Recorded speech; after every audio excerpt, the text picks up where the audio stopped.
Hello everybody, welcome back to my channel. My name is Natalia Leigh. I'm an indie author and full-time freelance editor, and today I am back at you with my Preptober workbook. So last week I posted a video filling out a few of these pages. I got up to the writing schedule page and I've been looking at these upcoming pages, and I have been doing some work on my own, of course off camera, and I think I know what story I want to write for NaNoWriMo. So I was originally tossing around like 3 ideas, I want to say, but none of them were really clicking for some reason. It's like, okay, I know I want to write something like this eventually, but for some reason those stories weren't really clicking. I wasn't feeling inspired by them. And then about 2 days ago, I had an idea and I was like, oh my gosh, I think this could be it. So I opened up my Save the Cat Writes a Novel book, because that always helps me, whether I'm starting a project, whether I'm revising a project, whether, you know, I'm outlining, whatever it is. The Save the Cat Writes a Novel book is super helpful. I'll link it down below if you want to get it off of Amazon. I highly recommend it. So far, it is my favorite resource for fully outlining a novel and understanding the beats in a novel. So last night I was working through that and I was getting so excited about this potential story idea. And this morning, this has not happened in such a long time that I was like amazed by it. This morning I woke up about an hour before my alarm went off and I just lay in bed for a while thinking about this story and getting excited about it. So I am very excited. It is not Whiskey City. It is actually like a total kind of 180 from Whiskey City. Pistol Daisy to this day is my strongest book, the strongest book I've ever written. I'm absolutely in love with it. I think about Daisy all the time, and I'm definitely going to continue with that series. But like I mentioned a couple videos back, I think, I haven't written in over a year, and I'm gonna participate in NaNoWriMo, so I don't think diving into book 2 of my Pistol Daisy world is a smart decision for me for NaNoWriMo. So I'm gonna write something totally different. So today, in terms of what we're gonna be working on in the workbook, I am gonna skip some of these pages because I already have an idea. So I'm skipping the narrowing it down page, the what's your book about / like building a premise, those pages. I don't know for certain what the premise of this is. Of course, I have a novel idea and I have a main problem, and that's if you have the workbook, that's pages 26 and 27. So starting on page 26, it's the what's your book about. That's where you do your novel idea, the main problem, and from there you can craft your premise. I do have a couple of different like premises that I could work with this book, but I don't really want to do those on camera because I don't know, I guess I want it to be a secret a little bit, so maybe I'll come back to this one. But for today, I'm going to start on the creating a mood page. It's page 28 of the Preptober workbook. If you want the Preptober workbook and you haven't picked it up yet, you can get it at my website, natalialeigh.com, and then just go to the navigation bar up top and click Preptober workbook and you can pick it up. So yeah, we're going to be working on page 28. That's what I'm going to start with, creating a mood, because the mood was what excited me for this story in the first place. So that's what I'm going to start with. I am drinking some tea today. I got my first Sips by box since we moved into this house. So I'm very excited about that. I have my Sips by box. My October teas came in, and I have my cute little owl mug. I like the colors of this mug because it like reminds me of fall, and we actually had our first snow yesterday on October 12th. We had snow, we had ice, it was quite cold. So it's like truly fall here, and it kind of feels like fall and winter are already wanting to kind of war it out with each other, but fall is winning. But I do have some tea today with some fall colors, and I'm drinking the Clarity by Artisana, and it's a mixture of gunpowder green, eucalyptus, and healing peppermint.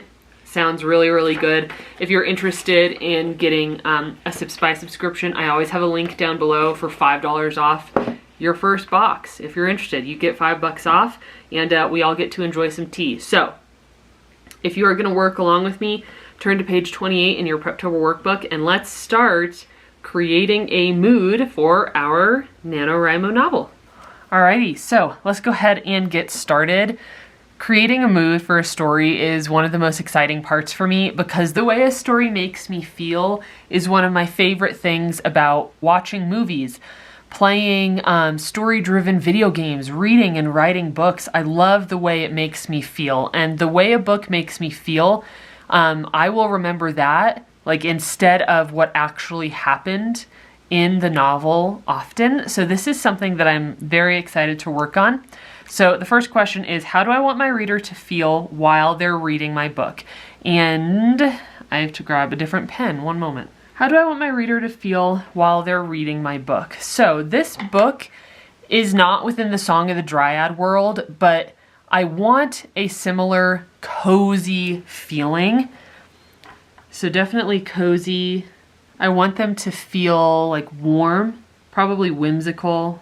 I want them to feel kind of magical. So cozy, warm, whimsical, and magical. Totally different from Pistol Daisy. Let's go ahead and zoom in a little bit for you here. There we go. So, and I can always come back and add more to this, but this is what just immediately kind of pops into my head. Next question. What 3 words describe the mood I want to convey to my reader? I actually think these words would function better down here. And if I were to redo this, I might say, how about this? I want them to feel warm and cozy while also experiencing whimsy and childlike wonder. How about that? So that functions a bit better there as a full sentence. And then what 3 words describe the mood? That's where I would come down here and say, definitely cozy. It's going to be a super cozy story. And that's perfect for like writing during the fall when it's getting all cool out. I might even say kind of like contained. That might not be the best word. But what I'm going with here is that this is a story that's going to take place in a small, probably like a small town, like a town center. So the characters and main character will not be like leaving and going on adventures or anything like that. You know, like in Pistol Daisy, she's traveling around, we're seeing the world, we're experiencing Colorado and the Wild West. But in this story, it's going to be very much contained to a few specific locations. And this probably isn't the best word to use, contained. That sounds kind of like a negative connotation. So I'd like to choose a more like positive word here. How about familiar? It's kind of like a familiar feeling, you know, kind of like Hogwarts, for example. If you think of Hogwarts and Harry Potter, you get to spend a lot of time there with the characters. So it starts feeling familiar and it even starts feeling homey, cozy, homey, and then definitely magical. It's like a very magical mood. The next question is, what 3 books or movies did a great job of conveying this mood?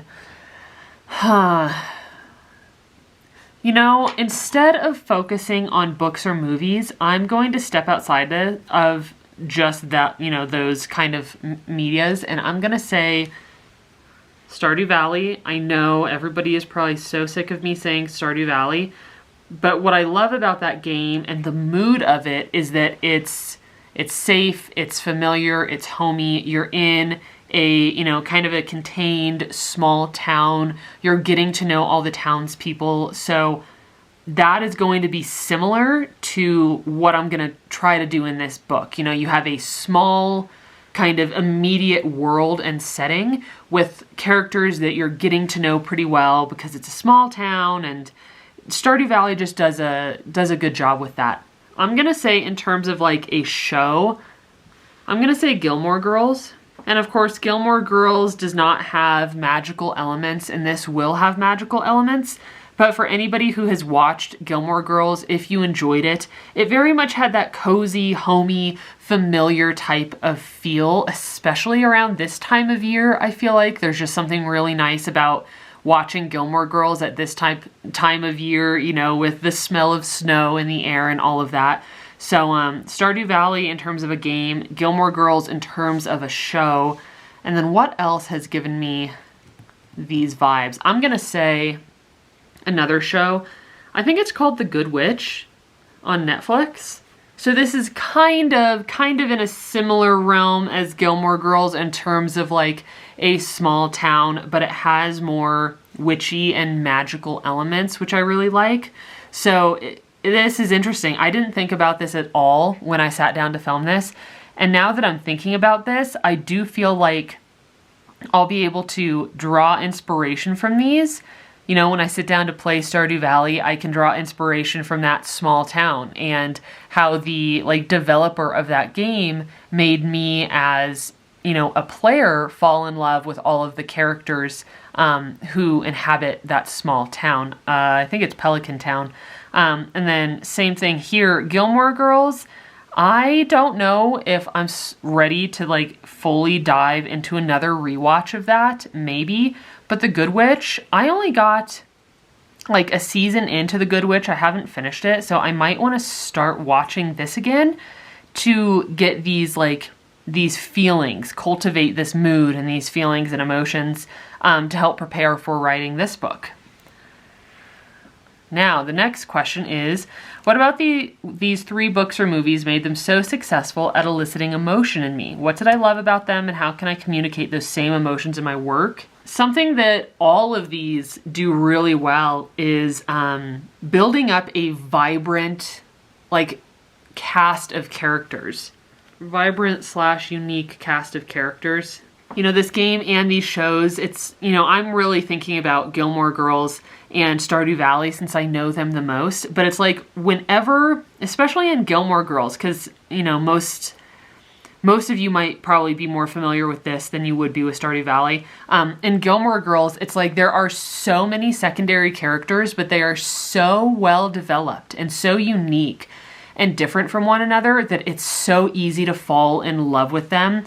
So I know that I want to make sure that all of my secondary characters are really unique from one another and that they can be loved for all of their quirks and unique characteristics. So that's something that they did really well. Something else they did well is giving you a feel for like small town life.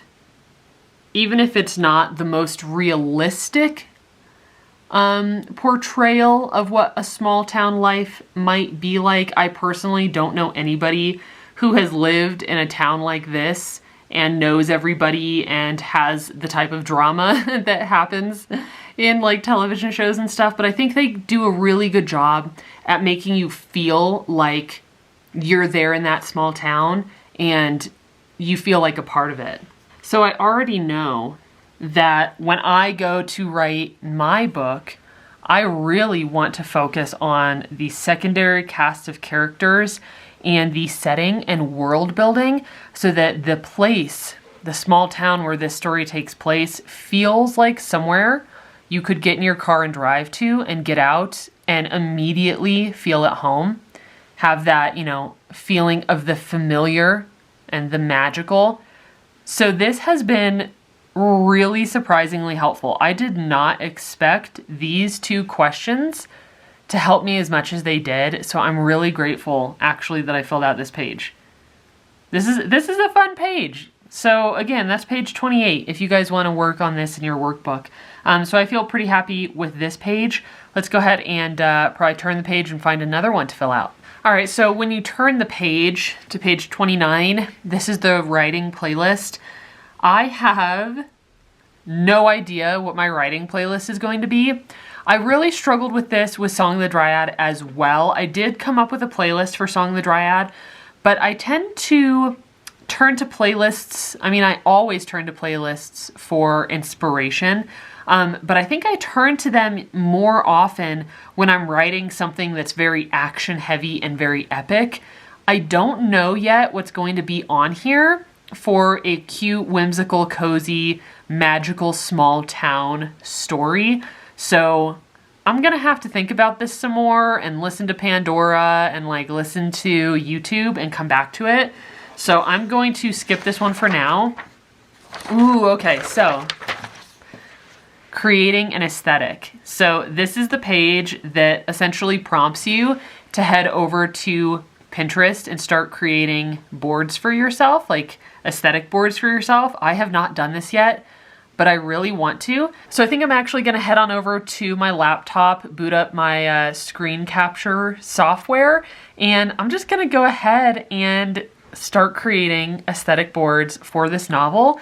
And I'm gonna bring you along and show you what I'm working on. So let's go ahead and go get started on that. Okay, so I knew this was going to take quite a while, especially because my laptop is old and it's running a little bit slow for some reason. So I went ahead and I created 4 boards. I have book cover ideas, ideas for the main character, general mood and aesthetics, and then setting and world. And actually, the main character was the hardest. I struggled with her a little bit, but I definitely have some more ideas for how I think she looks. So let's go ahead and just start here at book cover ideas, and I'll show you some of the things that I have in these little boards. All right, so I just went through quite a few different book covers, and the ones that, I mean, it looks like the ones that consistently jumped out at me. I didn't even realize this until now. There's a lot of purple. We have purple here, here, here, a little bit of purple here. This is purple, this is purple. So I'm thinking that purple really stands out to me. That's not a surprise. It's my favorite color. Song of the Dryad is purple. But something else that is really standing out to me is that I'm going for a much more illustrative look. I don't want the main character to be displayed as like a stock model. So I think what I would like is either, to get a full illustration that's kind of not exactly like an anime or manga style, but definitely a little bit more of an illustrative kind of cartoony style like you see here or you see over here, because I want to give it kind of that lighthearted, whimsical nature instead of something that feels too serious or too dark, anything like that. And then something else I've noticed looking at this is that the typography, like the design of the text on these is really something that stood out to me. Like this Toil and Trouble, 15 Tales of Women in Witchcraft. I absolutely love this. Again, I'm getting total Song of the Dryad vibes here, so it would definitely have to be something that doesn't look like it's a Song of the Dryad, like duology or something. So I would need it to definitely be different. But this was fun to do to kind of get some ideas, and it definitely makes me, excited. And that's kind of the point of all of this, is to get excited and to have inspiration going into NaNoWriMo, because we already know that it's going to be really difficult. And if you have something that excites you about the project that you can look at and be like, yes, I want to get to that place where I can have my book cover designed, it can help, propel you through those 50,000 words. So let's go back. You can see I didn't grab many images. I struggled with this a little bit. But I can see here, like in this picture, this one, I'm really going for kind of a, I don't know, hedge witch, kitchen witch, cottage witch kind of aesthetic.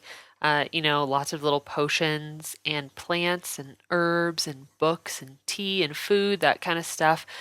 And then I grabbed these 3 because of the hairstyles. I'm not really sure what color hair this character is going to have. It's kind of interesting that apart from this hairstyle and then these hairstyles, these 4 are kind of like in the pinkish red category. So maybe, and I did not even mean to do that at all. These were just the ones that really stuck out to me. So maybe she has, kind of strawberry blonde or kind of like a reddish, pinkish, copper type of hair color. I do like this short little hairstyle here, but if you guys know me, I love really long hair. I'm kind of obsessed with it. So I think the character will end up looking something more like this. Smiley, happy, of course wearing a dress. All of these are wearing dresses. I like this length a little more, closer to the knee or just under the knee. This one looks a little bit too short. So yeah, this is what I have for the main character so far. And of course, I do not even know her name yet, but those are just what stuck out to me. I picked up some pins that are just kind of general mood and aesthetic that stuck out to me. I'm pretty sure, I'm almost positive this person is Water of Whimsy or something on Instagram. I will pop it up on the screen because I know that I follow her on Instagram. I just can't remember her name. So I got a cottage witch aesthetic and then a kitchen witch. Over here, this is cottage core, I believe.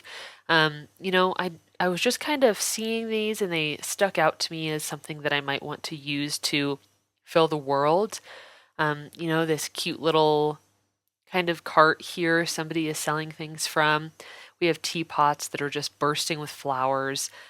Similar thing here. I just love all of this. It makes me feel warm and cozy and magical at the same time.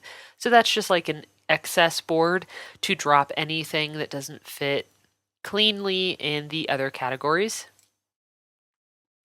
And then the one that was actually the easiest was the setting and the world. And you'll notice that I only picked up, for the most part, this one looks like a real photo, but I think that's the only one that's like a real photo. All the other ones are illustrative. And for some reason, I'm really kind of going for this type of aesthetic, this dreamy, kind of cozy and whimsical aesthetic. So I wasn't really grabbing any literal photos. Like this is more something that I would get inspired to like decorate my own house, but I spotted it and I was like, you know, I do like that kind of aesthetic. And then of course we have some lights here, some plants, of course, looks like a familiar. I'm seeing a lot of plants, trees, so I know that I want a lot of that. I picked up this little library and this little library. I think it'd be adorable to put a little library, like a sharing station in the town. I also kind of randomly picked up a couple illustrations here of cobblestone bridges. So those kind of stuck out to me. It'd be nice to have like a main cobblestone bridge that leads into this small town. And something else that I was really looking for when I was picking these photos is that I did not want the town to be very technologically advanced. This is going to take place in a world or in a time where there's no telephones, no computers, nothing like that. You know, if you want to talk to somebody, you have to sit down and write them a good old-fashioned letter. So I was trying to find images or illustrations that didn't have, cell phones or any type of power lines or telephone lines, anything like that. So a very kind of rural, small town aesthetic. So this was really fun. I already have a couple, actually quite a few ideas for how I want to build up this setting. So this was just so much fun. It did take me a while. It's probably took me, I don't know, an hour and a half, but that's probably because my internet is so slow. So I went ahead and I did the main character board, setting and world board, general mood, and book cover ideas. The only one I didn't do is the villain board because, again, I'm not really sure yet, because I haven't plotted this out, who the villain is. I don't really feel this as being a specific villain so much as the main character working against kind of her situation and what has been kind of brought into her life. It's not like a specific person who is standing in her way or causing problems. It's more a state, I guess, that she finds herself in that she's struggling against. So I did not do the villain board. The only other thing I need to do is post an aesthetic on social media. So I might grab one of these and post that tonight or tomorrow. But that's it for my Pinterest boards for now. This is just a start. I always add more as I have more ideas and get more inspired. So this is just a jumping off point, but I already have 34 pins. So I would say that is pretty good. All right, well, thanks for watching me and joining me building these boards. Okay, everybody, thank you so much for watching today's Preptober video. I've been sipping on my tea. It feels very healing right now to be sipping on this while like working on my Preptober stuff and watching the horses outside standing in the sun. Oh, that is good. So thank you so much for joining me today. I had so much fun creating the mood for my novel, that page helped me so much. I did not think it was going to help as much as it did, but when I really sat down and thought about the questions and started answering them, I was like, oh my gosh, now that I've had to actually sit down and think about these things, I feel more inspired. I want to go turn on The Good Witch. I'm pretty sure that's what it's called, The Good Witch on Netflix. I'm gonna go turn that on tonight. I'm probably gonna start over and like watch it while I'm eating dinner and fooling around with like brainstorming ideas for this book. And then of course, creating Pinterest boards. So much fun, so exciting. You can always follow me on Pinterest if you're interested. I'm not very active on there. It's not like I repin interesting things. I just create aesthetic boards for my novels, but I will link my Pinterest down below if you are interested. Please let me know if you are working along with me and which page or pages have been most helpful so far. Again, if you are interested in getting the Preptober workbook, head on over to my website, www.natalialeigh.com, and click on Preptober Workbook in the navigation bar, and then you can read all about it and you can get it for yourself. So I'm gonna go ahead and wrap this up, probably head out into the kitchen, that is, and make some dinner. And I will see you guys again very soon with more Preptober Workbook content. All right, go pour yourself a cup of tea, maybe brainstorm your nano project, and I will see you in my next video. Bye!